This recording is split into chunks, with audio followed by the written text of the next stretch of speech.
Kinerja para penegak hukum dan HAM juga harus diubah, termasuk kinerja pemberantasan korupsi.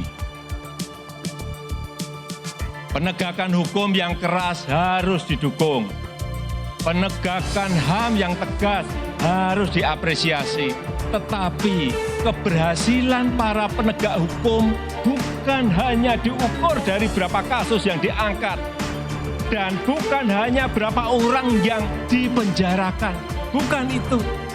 Tetapi harus juga diukur dari berapa potensi pelanggaran hukum dan pelanggaran HAM yang bisa dicegah.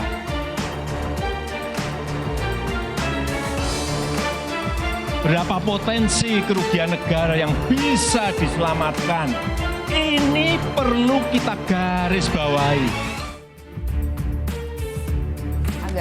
Ya. Baik, itu dia tadi sepenggal pidato yang disampaikan oleh Presiden Joko Widodo dalam pidato kenegaraan pada tanggal 16 Agustus 2019 kemarin. Yang harus digarisbawahi adalah pencegahan. Ini mungkin sedikit menjawab banyak kritikan yang masuk ke KPK soal banyaknya OTT, penindakan yang dilakukan tapi tidak banyak membawa berdampak signifikan ya. Betul. Itu juga yang dibicarakan sama Presiden dengan para pemret beberapa hari lalu ya. Hal yang sama tadi disampaikan. Iya persis. Ya. Karena dia bilang di mana ada ketua DPR sudah masuk penjara, ketua MK masuk penjara, ratusan anggota DPR masuk penjara, dan DPRD ya ratusan kepala daerah masuk penjara. Tetapi indeks korupsi kita masih tetap ada di situ. Maka beliau ngomong tentang pencegahan, mengatur sistem, atau menciptakan sistem sehingga ini berkurang. Nah, sebetulnya ketika bertemu dengan KPK kira-kira hampir 8 bulan lalu dengan Pak di sana, kita juga ada penjelasan tentang ini. Bagaimana mengatur sistem. Sebetulnya intinya kalau Pak Jokowi tadi ngomong begitu, intinya begini. Segala sesuatu yang mahal sampai di tangan kita, itu bisa jadi karena ada proses sistem yang membuat itu mahal. Dan itu merugikan. Misalnya ketika bongkar muat itu harus 4 hari, mestinya bisa 1 hari. Itu kan orang harus sewa kapalnya, harus termasuk ongkos parkirnya di situ, bakarnya di situ, ongkos parkirnya di situ, ongkos tenaga kerjanya begitu. Dan itu menjadikan barang yang kemudian kita terima jadi mahal. Itu yang dinamakan potential loss. Itu namanya itu kira-kira. Ya itu yang harus bisa diselesaikan. Jadi KPK begitu ada cerita begini harus di follow up dalam pembentukan sistem atau pembentukan sistem tata kelola sehingga itu menjadi lebih efisien dan kita semua dan bisa menjadi aspek pencegahan itu tadi di situ ya. Walaupun ada joke juga Bang, OTT yang kemarin dilakukan itu kan sebelum terjadi transaksinya, jadi itu salah satu bentuk pencegahan juga. Tapi kita bicara lagi. Joknya kurang lucu kayaknya Wahyu. Joknya kurang lucu ya.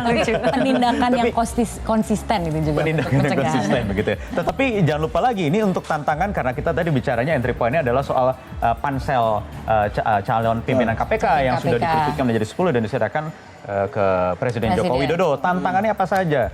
Banyak dari soal pencegahan tadi. Kemudian jangan lupa ada kasus-kasus mangkrak juga yang kasus-kasus mangkrak ya. Itu ada 18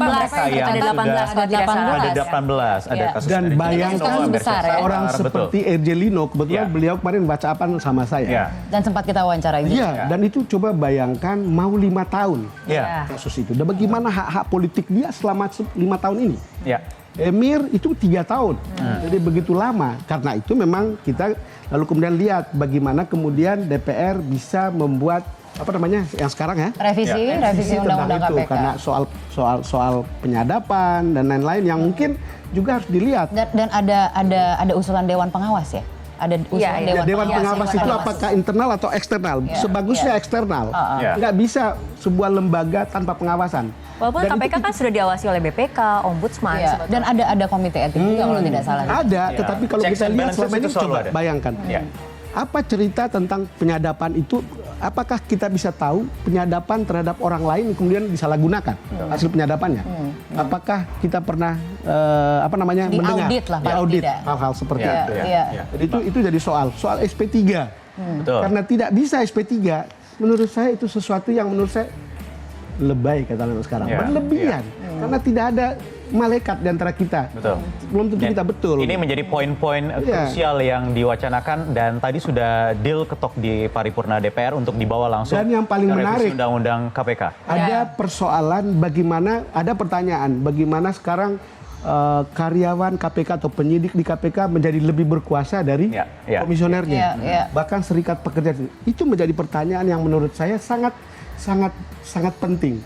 Kalau sebuah institusi negara mempunyai serikat seperti itu, bagaimana negara bisa menegakkan wibawanya? Betul. Oke. Coba bayangkan kalau polisi nanti Kapolri baru Iya. harus ikutin serikat kepolisian. Iya, iya. Check and balances itu Checks and menjadi balances penting. dari Iya, luar dan dari dari dalam. luar. Dari Dan luar, Bang dari Don, luar dan Chania, dalam. dan juga Rara, saya itu termasuk orang yang percaya untuk kasus apapun itu harus ada penegakan dari sisi budaya.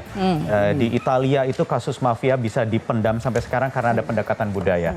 Di Denmark kenapa selalu menjadi yang teratas di negara yang least corrupt, yang sangat minim korupsinya, itu karena ada pendekatan budaya. Karena mereka ada rasa trust, Mereka percaya yang memulai dari dibangun. pendidikan. Dari pendidikan, Mereka itu bagian dari memulai menjadi pencegahan salah satu artinya ya. aspek Ya, penting dari juga. pendidikan. Itu yang harus juga bisa dilakukan oleh teman-teman KPK dan juga negara dalam hal ini. Kita Ya. akan nantikan sama-sama, kita tutup dulu untuk KPK ini karena kita harus beralih lagi ke segmen selanjutnya yang nanti akan dibawakan oleh Rara dengan Segmennya akan berbeda, kita tidak akan bahas politik, tidak akan bahas mengenai keamanan, tapi kita akan bahas sesuatu yang misteri. Kita tunggu. Usai misteri jeda. kok tapi senyum-senyum. Agak aneh juga ya.